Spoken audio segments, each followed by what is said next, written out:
Assalamu alaikum, fam. Praise be to Allah Most High. Good morning. There's a quote from George Orwell on your screen here. Power is in tearing human minds to pieces and putting them together again in new shapes of your own choosing. George Orwell has a couple of prescient books. 1984 is a pretty quick read, as is Animal Farm if you didn't read it in school. I suspect if you did read it in school, it was inverted. So it's a story about socialism. The pigs rile everyone up, tell them that they're not getting enough, and then the pigs end up with everything. That's on repeat, right? So I'm going to talk a little bit today about mass psychology. I'll share with you a clip from the podcast that got me thinking about this from unslaved.com. Let's get started. 3 types of warfare strategy. There are a number of things that are called strategy, counterterrorism strategy, for example. But there are 3 main types of warfare. A war of attrition, a war of annihilation, and a war of exhaustion. So attrition gradually erodes combat power. And these are, when you think of warfare, you think of tanks and bombs and planes and guns, typically. Drones maybe today. You may think of cyber war. For the most part, they're going to fit into these 3 categories. I'm going to go on to focus on a psychological war or a spiritual war, depending on how you define it. But gradually eroding their capability would lead to a war of attrition. They give up. I learned this word in the military. We had, in the pararescue indoctrination course, an attrition rate of about 97%. So of 100 people who started the course, about 3 would finish it, and the majority of those were self-eliminated trainees. They would show up and quit, they would grab the horn in the water, etc. So they were lost. They were worn down to the point where they quit, and the attrition rate indicates the rate of people who fell out of the battle, you could say. Annihilation. Okay, so you want immediate destruction, as it says here, of the combat power of the enemy's armed forces. So King Xerxes aims to roll over Europe and Asia, the continent. You want total devastation. It's exactly what it sounds like, annihilation. It says here, much of the military history of the 19th and 20th century can be seen as a pursuit by military leaders to replicate this sort of fast and decisive result. So you want to maximize force and target that force in the most effective way possible to decimate and ultimately annihilate the opposition. Then you have a war of exhaustion. Okay, so similar to attrition, but only insofar as it's a gradual erosion. This is an erosion of will. So this is probably the PJ attrition rate is a better example of a war of exhaustion. You become fatigued mentally. You don't think it's going your way and you give up, or you become unwilling to resist in some way. So this is more or less what I'm going to talk about today, because we all know what hot war is. We all know what combat is. It's a little more difficult to pin down the psychological war, the spiritual war, the informational war, the culture war. Propaganda. Propaganda is a means by which we fight this war of exhaustion, or a war toward exhaustion, you can say. So the bandwagon technique of propaganda. You're going to persuade people to do something because everyone else is doing it. Okay, the whole world is laughing at America because of the Orange Menace. He's an embarrassment. Everyone thinks so. 98% of people are going to vote for Hillary Clinton in the 2016 election. 9 out of 10 dentists prefer Marlboro menthol cigarettes. So that's the last one's sort of an appeal to authority as well as a bandwagon. So you just want people to think that everyone else is doing it. This is a mass psychology thing. So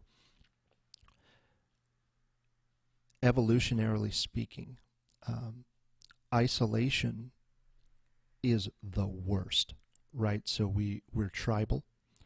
If you become isolated, if you become marginalized, your chances of survival rapidly decrease. You can think of this like a mother with a child, right? If that woman does not engage in reciprocal exchanges of value with the tribe, particularly with the other women, and she's marginalized, she's now stuck with the care of the child and herself. She's got to find food, she's got to bathe, she's got to build shelter, she's got to ensure the safety of herself and her, let's say, newborn. So that's devastating. And the same thing, like infants cry when they're alone. It's instinctual to try and be a part of the group. So even as kids, we want to fit in. We want to find a place where we fit in. We don't want to be outcast. And then that gradually changes as we become more individual. We want to be seen as unique. Oh, I have a gluten sensitivity. I have these dietary restrictions. Oh, I'm vegan. Oh, I'm CrossFit. So we have a tendency toward heterogeny. Maybe that's the right word. Who cares? We have a tendency toward breaking ourselves into ever smaller categories. Oh, I'm a part of this group, but I'm the only one within this group who has this characteristic, this feature. So the bandwagon is tremendously powerful. Okay, everyone's wearing Yeezys. I need to get some Yeezys. Everyone's wearing these white Vans. I'm going to have to get some white Vans. All the other girls are wearing gigantic sweatshirts that go down to their knees. So I need to wear the uniform of the crew that I'm trying to identify with. The testimonial. Celebrities are used for this. The celebrities are also used for the bandwagon. Well, everyone in Hollywood is into this particular product or this particular ideology. So let's jump on. The testimonial would be, well, Nolan Ryan uses Bengay on his shoulder, and he's going to tell you, as a pitcher for 15 years, I know pain, and nothing treats my shoulder pain like Bengay. And he's standing there holding the Bengay for you.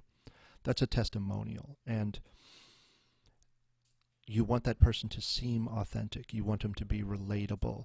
So you wouldn't use a schizophrenic person who can't get the lines right to give you a testimonial, even if they're an expert on pain relief. You want Nolan Ryan.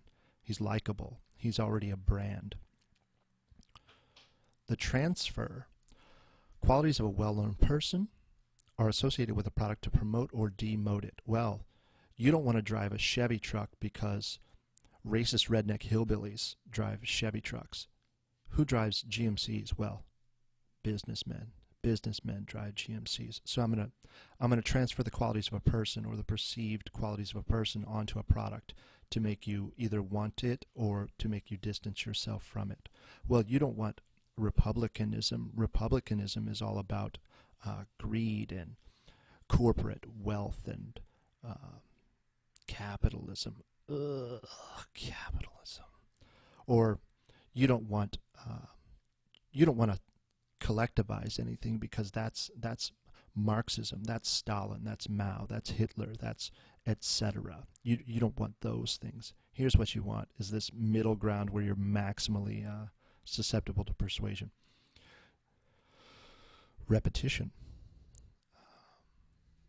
North Korea, nuclear war. North Korea, nuclear war. Fear, fear, fear.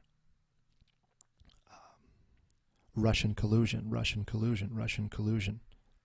Anything. So you turn on, if you have television, or if you're going to the gym today or to a doctor's office or a nursing home where people have televisions, watch the screen for a while. Look at the words that are repeated.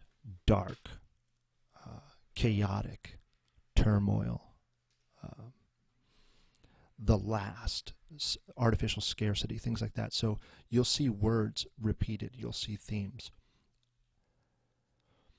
They're repeating a thing because if they repeat it enough times and they get you to repeat it, it's effectively locked in. It becomes a part of your psyche. Well, okay, it becomes a heuristic. My default when presented with this handful of options is the one I recognize. Oh, they said Russian collusion a bunch of times, so I know when they say Trump and Russian collusion, that connection is legitimate because I heard it 1,000 times. Emotional words. I used dark a moment ago. So conjugated verbs.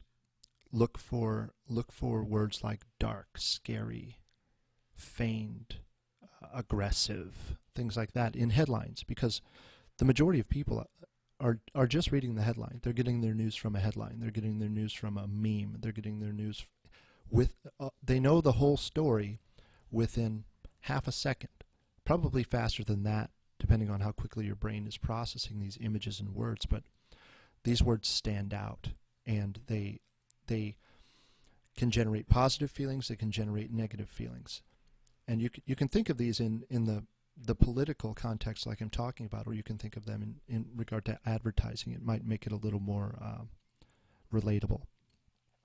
Luxury, paradise are the words that they use here. Glittering generalities.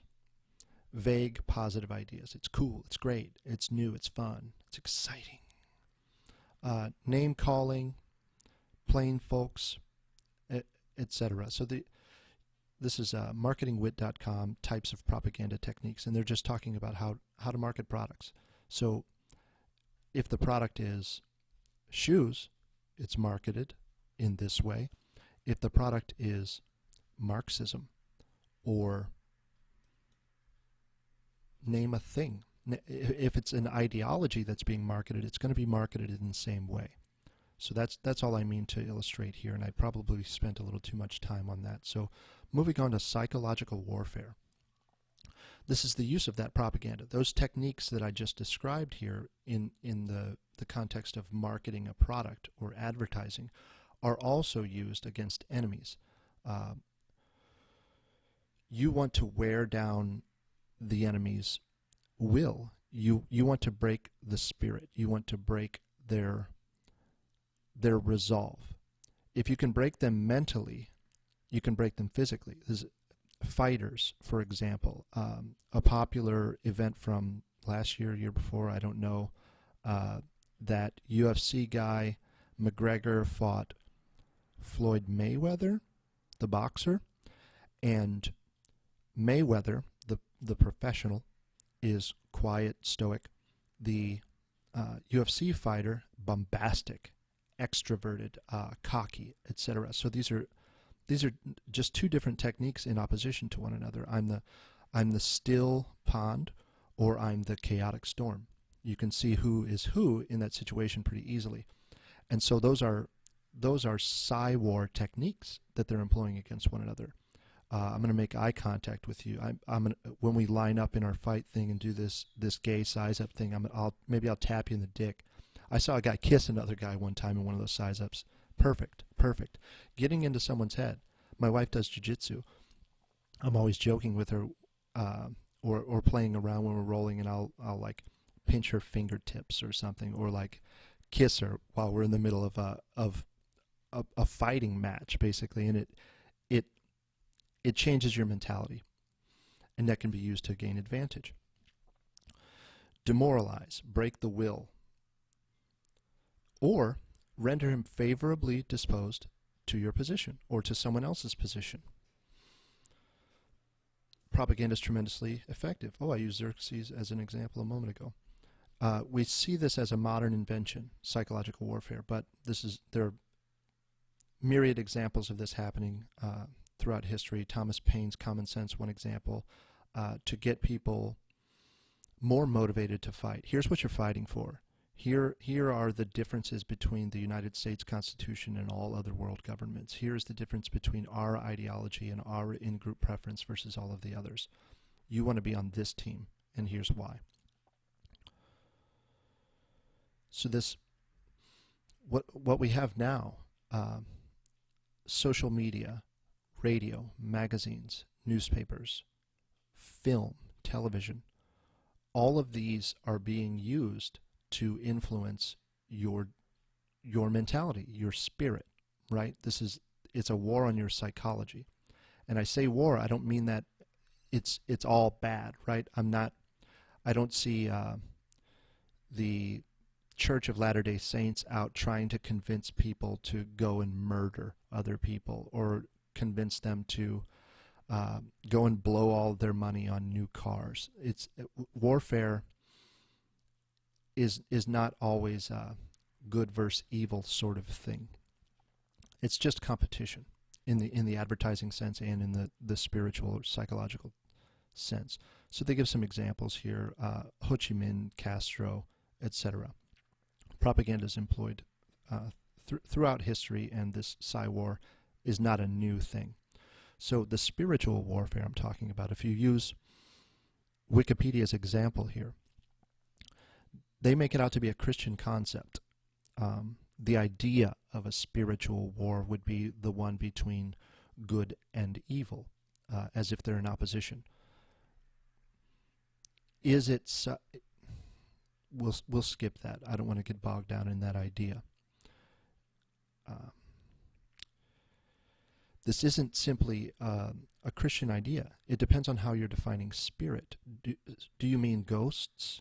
Do you mean angels and demons? Do you mean life force? Do you mean energy? What is it you mean when you say spirit? So spiritual warfare can encompass a multitude of things. It's not just demons and angels fighting this abstract thing that you can't see. So spirit, from Merriam-Webster, the first definition here, I think, is a reasonable one. An animating or vital principle held to give life to physical organisms. So they give some supernatural definitions as well here: ghosts, Holy Spirit, soul, etc. Okay, so when we attach a word to a thing, we limit it. So I'm trying to express an idea. I have to express that idea in words or in dance or in pictures or a song. So when I put it into that format, into that particular language, I've limited it. It's no longer the idea. It's now constrained by the words I've used to describe it, the mouth sounds I've used to describe it. It's limited to my body's ability to convey it in dance. Spiritual. So the suffix al, spiritual, typically just means of or pertaining to. Orbital, for example, of or pertaining to the orbit, the eye socket, to use common language. Spiritual, of, relating to, consisting of, or affecting the spirit, which we've already defined. This is the animating principle, the life force, the vitality. There's another way to describe that, which I'll get to. So what is spirituality? So of or pertaining to the spirit, and the iti. This is a set of things pertaining to that which pertains to the spirit. Different things to different people. As I said, we put labels on it, it changes the meaning. Prayer, yoga, meditation, quiet reflection, time in nature. Okay, so now we're getting to a more general idea of what the spirit is about, right? I'm tuning my spirit when I'm meditating. I'm tuning my spirit when I'm exercising. I'm tuning my spirit when I have a conversation with my wife. And all of these things are impacting not just my physical body, but the animating principle that makes it all work. deeply ingrained in humans. Even declared skeptics can't stifle a sense that there is something greater than the physical world that they see. So this is a common objection to the new atheist types and what's promoted by the new atheists. Well, we can arrive at moral standards by observation. I can take the sum of all data and I can make decisions about what the rules for life should be. I can derive ought from is. The contention is that you cannot derive ought from is. I can't arrive at a moral rule through observation. It becomes subjective. And not only is it subjective, it's limited only by my experience or the culmination of experiences. So I'm using data to arrive at a rule for what ought to be. We look for patterns. We're subject to cognitive dissonance. We're subject to a number of psychological pitfalls, logical fallacies, things like that. We're quite stupid by comparison to animals. I mean, you would never debate an animal, so maybe we seem smart in comparison to non-human animals, and even in comparison to one another. You have the high end of the IQ range, 160-ish. You have the low end of the IQ range, the functionally retarded, 60, 70, etc. So there's a lot of variance here. And this phenomenon, cognitive dissonance, we look for patterns. We look for patterns in the stars. We even identify patterns in the stars, and we have a whole ideology built around that. Astrotheology, for example, Zoroastrianism. We want patterns to emerge because patterns make things easier. Okay, I see a leaf. I see another leaf. I see another leaf. There's a 10,000 leaves on this tree. Oh, tree. That makes it easier. Now I don't have to identify every single leaf. I can see one or two and I recognize, oh, tree, plant, etc. Heuristics. So, but if I see a couple leaves and I skip the rest of the analysis, this is a terrible example and I don't care, I've accepted a conclusion, right? This is a tree. And then if I zoom in, or someone were to try to convince me that this is not a tree, it's in fact I don't know, a fake plant, or it's a car, or who knows. It's going to be really difficult to get me to change my position once I've arrived at a conclusion that this is a tree. So the feeling that I get when I'm presented with information that conflicts with my bias toward my conclusion is cognitive dissonance. So it ranging from confusion to anger, hostility, physical sickness, illness, nausea, etc. When you're confronted with something that conflicts with your version of reality, you're experiencing cognitive dissonance. So I mentioned spiritual warfare. We defined the spirit. We defined spiritual, and gave a psychological description of the spirit and what it means to relate to the spirit. Higher levels of spirituality have been linked to increased compassion, strengthened relationships, and improved self-esteem. So it says no causal link has been established. This is psychology. You can't use correlation to show causation. That's, in my opinion, bullshit. But it's true to an extent, right? So religious people are they give more to charity, for example. So maybe it can be said tentatively that the belief in this life force, this thing that's greater than just the physical vessel we exist in, leads us to behave differently. A belief in something higher leads us to behave differently. Perhaps it affects our behavior. And you can show that people who have a belief in something higher than themselves, or believe that they're a part of something greater than themselves, they find strength in that. They find motivation in that. And here it is. Libido. So this is one aspect of the spirit, and this is what I think most people are talking about when they mention spirit, when they mention spirituality. They're talking about libido. So you can think of this in as simple a context as sex drive. the biological need to procreate, the drive to procreate. Or you can zoom out. So this says, an instinctual psychic energy that in psychoanalytic theory is derived from primitive biological urges, as for sexual pleasure or self-preservation, and that is expressed in conscious activity. So the sexual pleasure, it's a reward for engaging in the act of procreation. The self-preservation aspect, we tend toward that which brings us comfort, that which brings us safety, that which brings us pleasure, and we tend away from things that cause fear, anxiety, panic, harm, etc. Then they give a subsequent definition, the sex drive. This is what we typically think of when we talk about libido. I'm going to take a libido-enhancing pill from the gas station or something to, you get it. So this psychic energy, this is the spirit, and this is the thing that I believe is at the core of the spiritual war that's being waged, the information war, the psychological war, the culture war. All of these things, our whole society emanates from the libido. Why are you going to work? Well, because I want things. Why do you want those things? Well, they make me happy. They bring me pleasure. Why do you want the fast car? Why do you want the nice clothes? Well, because girls like guys with nice clothes and fast cars, and I like girls because they bring me pleasure. Everything we're doing is focused on pleasure. I want pleasure, the pleasure principle.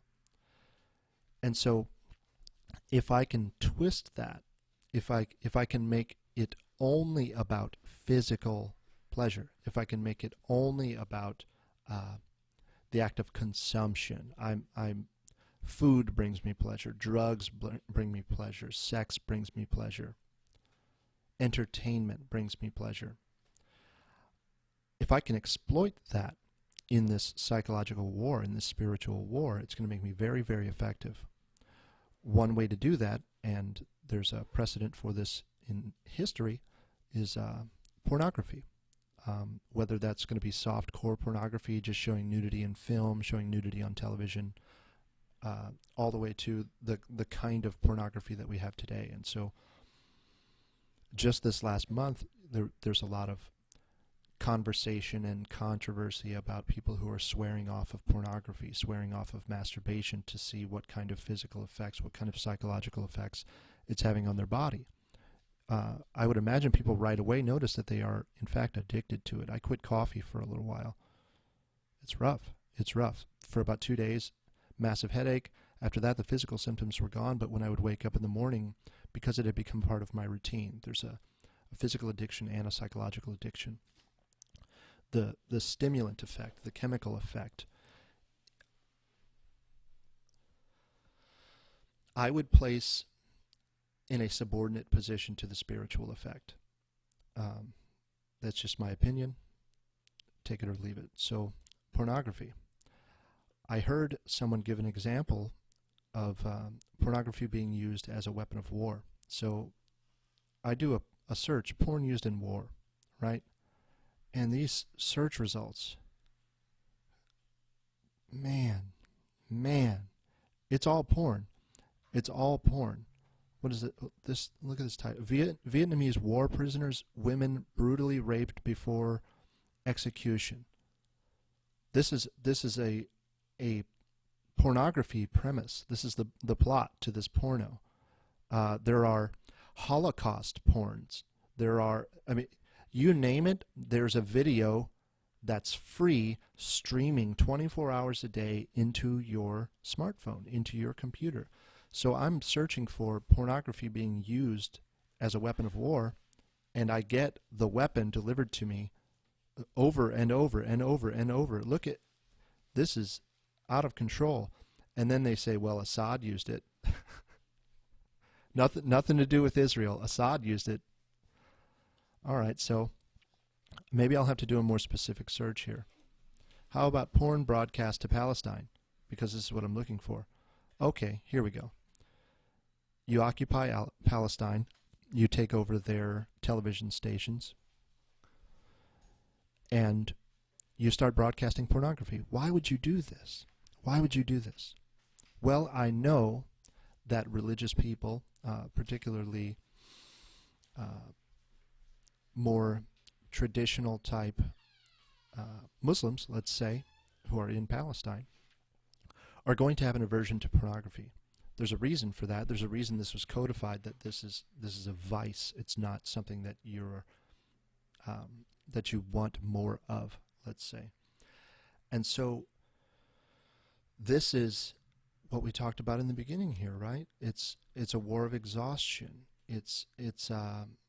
I'm repeating something. I want to demoralize. I want to break the spirit. I want to break that libido. I'm attacking the core of society, the thing that's driving all of this, the reason your lights turn on, driven by libido, the reason your car starts, the reason your car works, the reason your smartphone works. At the core, this patriarchy, this penis worship that people describe, there is some truth in that. Much of our society is driven by sex and consumption, but ultimately sex, procreation, the continuance of our genetic material. So that libido is under attack. They used, there's a precedent for this being used as a weapon of war. Okay, I want to demoralize these men. I want to make them complacent, submissive, etc. So what am I going to do? I'm going to get them to expend their sexual energy in a fruitless endeavor. I want that jizz rage, to quote Owen Benjamin. I want that just spilled out on the floor. I don't want it directed toward procreation. I don't want it directed toward the erection of civilization. I don't want it directed toward building a faster race car or a rocket that goes higher. I don't want any of that. All I want are men in their homes masturbating and doing nothing. I want to drain that energy. I want to drain that libido. I want to drain that spirit. This is the focus. How is it that pornography is free? How is it that you can get anything you want in the pleasure palace totally free? Well, it's not free. It's not free. You're paying in libido. You're paying in spirit. You're paying with the subversion of your culture. You may have all sorts of complaints about Western culture, but I don't see any migration to Eritrea. I don't see any migration to South Africa. It doesn't happen. Migration is one way. Immigration is one way. Third, second, first. The first world, and specifically the West. You say first world, it basically means West. So for all its shortcomings, this is the place to be. And if I want to attack the foundation of Western culture, I'm going to go after libido, because that's what builds skyscrapers. Onto the ego, which is another aspect of this. So think what you want about pornography. That's up to you. So pornography changes the brain. This is educateempowerkids.org. You can fact check these independently. They provide some sources at the bottom for it. You're altering your brain chemistry. So I'll use methylene dioxyl methamphetamine as an example. MDMA is the psychoactive component in ecstasy, Molly. What you're doing is saturating receptor sites with dopamine, with feel-good hormones, right? Dopamine is released in anticipation of a reward, and then you get serotonin release, which is the reward. So this dopamine drip we get from smoking cigarettes, from drinking coffee, from having sex, from anticipating sex. Drug addicts.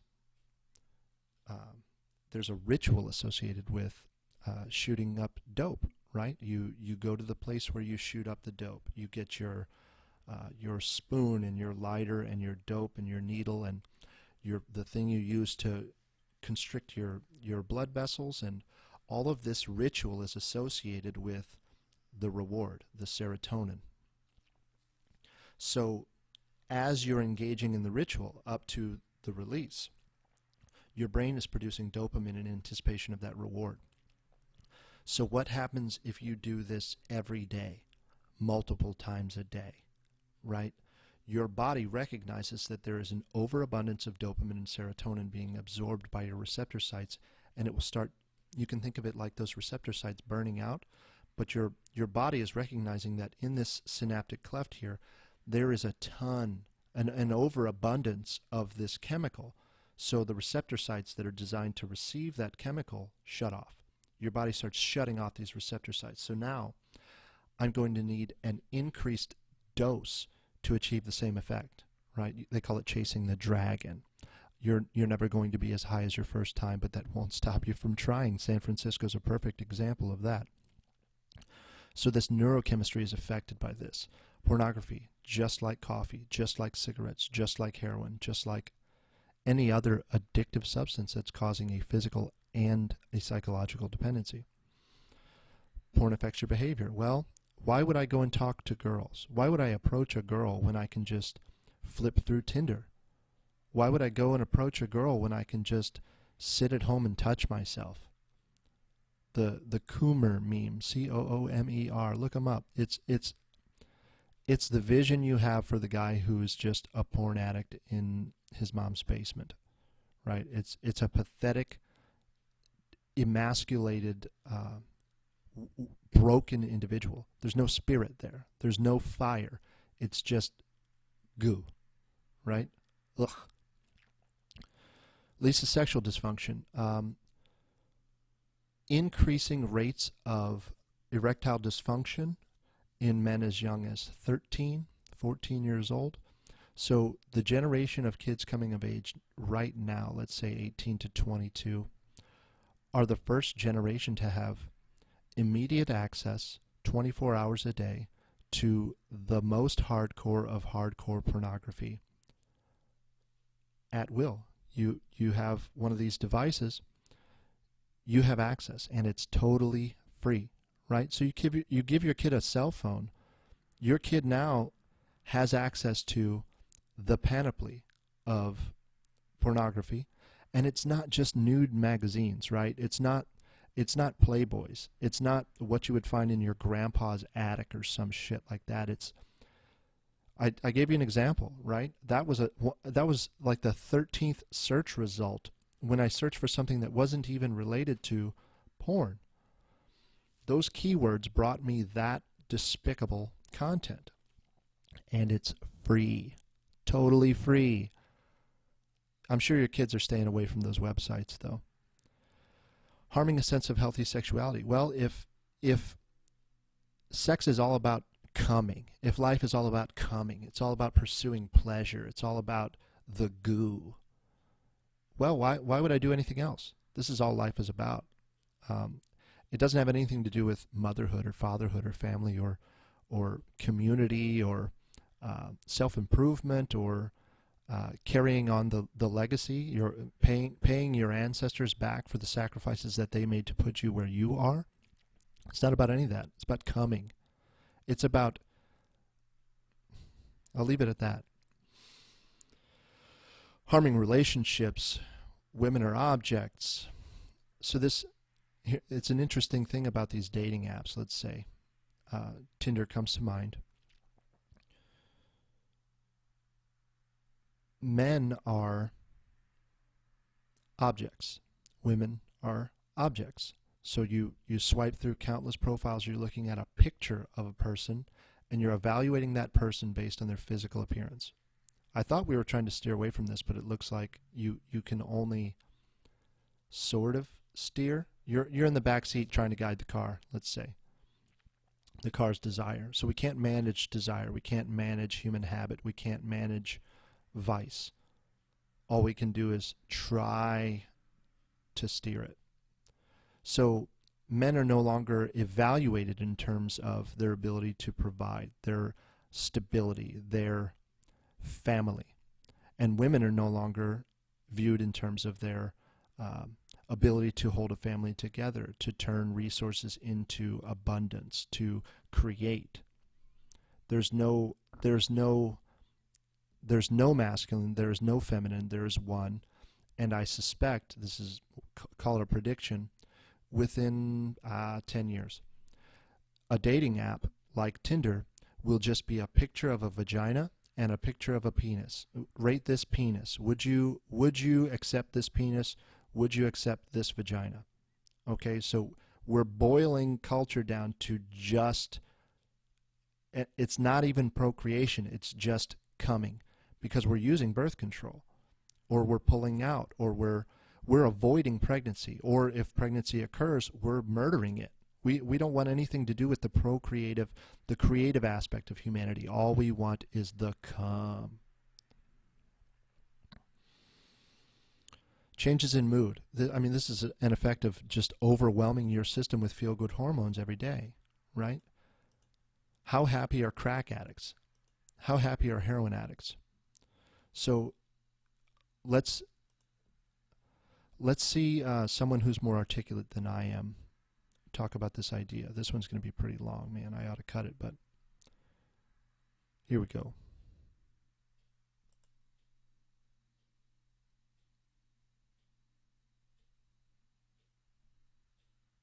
That this phenomena that they're involved in does not ameliorate it doesn't back up their ultimate self-deception. And so there's going to be tremendous resistance to that. And I think there's a quote also from Erich Fromm I should bring up. He says, for Freud, self-knowledge means that man becomes conscious of what is unconscious. This is the most difficult process because it encounters the energy of resistance, right? Ego defenses, by which the unconscious is defended against the attempts to make it conscious. And so there's also an energy quotient involved in here that, is quite exhaustive in the whole process of meeting reality and becoming conscious. Whoever would tell you that? You wake up conscious every day, you know that you were unconscious when you slept, and your daily life is based on ego consciousness. Whoever told you that it's a struggle? Whoever told you that there's a tremendous psychic, concentration, like a lighthouse on an island, the beam is so bright? Well, that takes energy and juice, doesn't it? And so for a lot of people, that becomes an energy drain that is too much. And this is explaining some of the backgrounds of why we get where we are. But again, back to more of the political, if you go to that next slide, we showed the crowd there. Look at the banners that they're actually holding. If we had said this years ago, we would have been considered right-wing, racist, fascist, extremists. Well, look at the fucking mandate. These are just your splinter groups, right, that are doing what the communists want. I mean, this has to be nailed. And what do the communists want? They want not only group mentality and herd think, but they're going against reality. They're homogenizing the entire planet, and they're doing it through these protesters, right? Think of the opposite. Think of humankind. Look at Africa. Look at India. Look at Pakistan. Look at Europe. Look at a single country and all its different brogues, right? Come back to me there. You see that heterogeny is the rule, not homogeny. The human race, of its own natural instincts, divides itself. It doesn't want to be homogeneous. In fact, even where there's homogeneity, say in a big city like London, you have 1,000 brogues, and vernaculars, right? So the trend within natural man is to be divided and to be different. You just need to look at the states of America and incredible, and this is with all races. But the communists, the Marcusans, knew this. So what did they do? They said, we've got to break that. But here, I tell you how we do it first. Since there's all these subcultures, and since people want to be heterogeneous, we can use that in the meantime. So you get a lot of these countercultural splinter groups, these subcultural groups, who will tenderize the public. They themselves are born out of separation and difference, for God's sake. But we'll send them out with a message, the clueless bastards, right? Out into the streets to talk about homogeneity and coming together. And they will do it what we want. They'll tenderize people around them through the media, through our media, because they're already in a state of psychic displacement. And that's what you see with this dancing stuff. The psychic displacement is a form of toxicity where there's such irritation of being a self that the crowd becomes the panacea for that, and then the crowd is itself then directed through processes of hetero suggestion to go out with their placards with some mandate, some reform. But let's not ever get caught up in that. There's scientists out there, there's Ralph Ellis, there's other experts who are debunking the whole science behind their reform. Yeah, but I'm not looking at the reform. I already know it's psychological. I'm not looking at the protest and the cause. That to me could be anything. It's irrelevant. What I'm seeing always is the psychic underpinnings of it, right? But unfortunately, instead of millions also being able to do that, our anti-psychological society has made that many, many millions of people are not even aware of even the basic 101 psychology behind certain things like this. And that's a real tragedy. You can go to the next slide. You'll see the same thing. Yeah. Yeah, socialist change, not climate change. They're very honest about it. They're actually telling you. Yeah. They're very honest about it. And it's not even Glenn Beck, others have tracked it, showed you where the money's coming from. Time should not even have to be spent on that. Go to the next one, same thing. Yeah. So look at these sons and daughters of affluent bankers, affluent teachers, professors, right? Yeah. They're not coming from the fucking slums. They've never been to Venezuela. No. And they've never suffered. So the thing is that what they don't realize by running around against everything, down with everything, against with everything, right? It's only against and down. Yeah. Do you realize that in that act of protest, you're bringing about a greater evil than any of you fuckers ever thought of? In all you're putting out small fires, you're giving Big Brother the biggest shot in the arm. This is a thugocracy that's bringing that they have arguments for authority, right? They're going around saying, down with authority. You don't realize that in shouting like that for putting out small fires, you're instantiating a greatest authority in the Orwellian sense that anyone could imagine. And so this just proves my point that I've made over and over again, that the slave is actually literally participating in his enslavement. People thought, from an armchair. No. All these protest movements have brought about the world revolution that went through the whole of the 1800s just brought about the EU. Right? Now it's coming to America, which used to be a land of true freedom. Now they're doing the same technique, the incendiary uprising of little madcap groups. Right? But again, from the psychological, that must never be left out. This is partly the person themselves having regressed to the infantile level of the pleasure principle. Now must do as that child did and hanker for the presence of the father figure. Right? So Marcuse was a Freudian. They looked at the Freud and they said, if you can regress the population to the level of the infant and to this regressive level, it is automatically follows, because it's natural, that that polymorphous perverse personality type will immediately cry out for the totemic father. And that totemic father in today's world is the Orwellian big government, right? The Orwellian big government, the insertion of the father. So what do? I've emasculated the men. That's unslaved.com, by the way. This is subscription. You won't be able to watch this without being a member. But the thing that they're talking about fits right in line with what I'm talking about. And he even mentions it a couple of times, this Freudian idea of the infant. What the aim of this propaganda is, what the aim of this spiritual warfare is mainly to infantilize men, so that there's no father, there's no semblance of what masculinity is. So then this confused infant is looking for something to identify with, and that's where I step in and I offer new masculinity. Here's what masculinity is. It's becoming a part of the herd. It's eliminating any sense of individuality and just going with the flow, so to speak. So it's one aspect of femininity, the going along to get along, but it's being promoted and advertised as if it's masculine. So I've infantilized people through fear, through propaganda, through pornography, through emasculation, through attacking the foundations of their culture through these various mechanisms. Porn is only one of them. And so I can then, my father figure allows me to exert control over a population of people. I've torn them apart and rebuilt them in my image, the image I aim to promote, the image I want to see. I'm using something good to destroy itself. That's wizardry. That's exactly what Michael Tsarian is talking about here. The slave participating in his own enslavement. Yes, I know you have a desire to see everyone have enough. I know you have a desire to have peace on earth. I know you have a desire to have all these things. So what am I going to do? I'm going to use that desire, that good, that positive motivation that you have to bring about my vision for the world, and my vision you don't want any part of.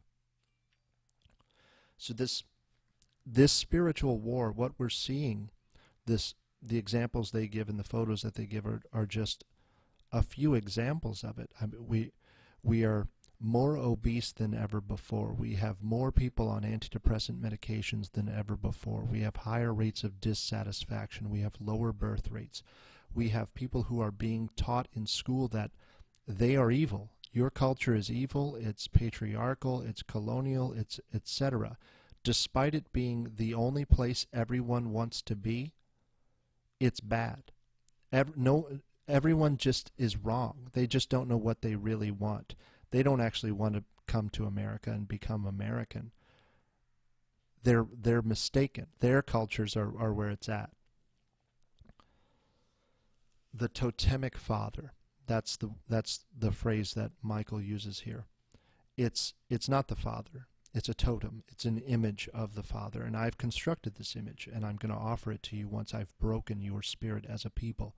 He also mentions this Freudian idea. So briefly, the id. Primitive and instinctive component of personality.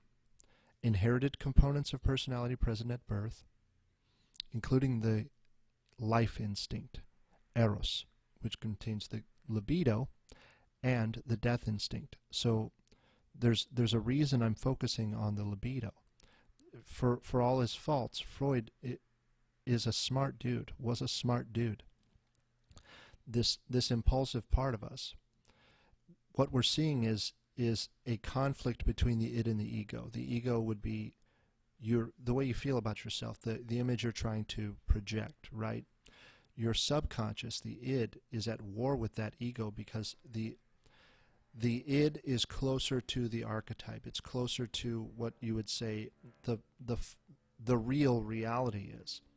Your ego is a distortion of that because you're trying to fit with the group. You're trying to fit with reality, and your conception of reality is based on your experience. It's not a metaphysical conception of reality.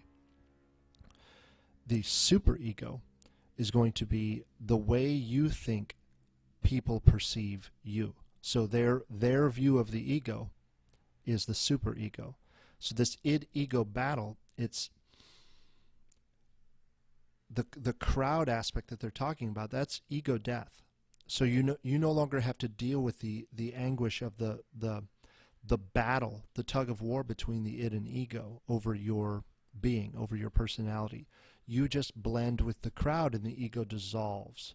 So now the id is repressed, the ego is dissolved, and what you get is an emergence of the id, which is no longer checked, right? The ego dissolves, and you have drug addiction, anxiety, obesity, all plague after plague after plague, dissatisfaction, depression, mental illness, and then you get the Extinction Rebellion.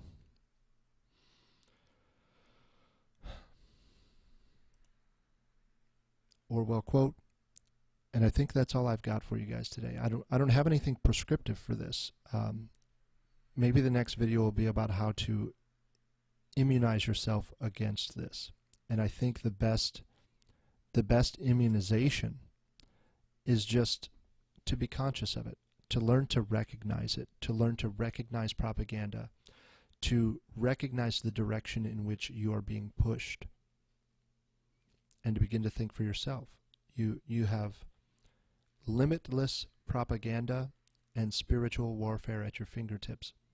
So the ability to recognize it and use evil to destroy itself, I think, is the way forward. The awareness, and to quote these guys from Unslaved again, you want to be critical of this effect as opposed to cynical about it. Well, it's coming at me from every angle, so let me just hunker down and say, forget it. Every man for himself, that individuality. Sure, you can drive in that direction. If you're on a physical plane trying to engage in a spiritual warfare, why not just recoil? Why not just recoil? So learn to recognize it, learn to criticize it, learn to articulate the techniques that are being used against you and used against your neighbors and your children and your nation, etc., etc. I'll see if I can be more prescriptive in the future about it. You guys have a good one. We'll see you.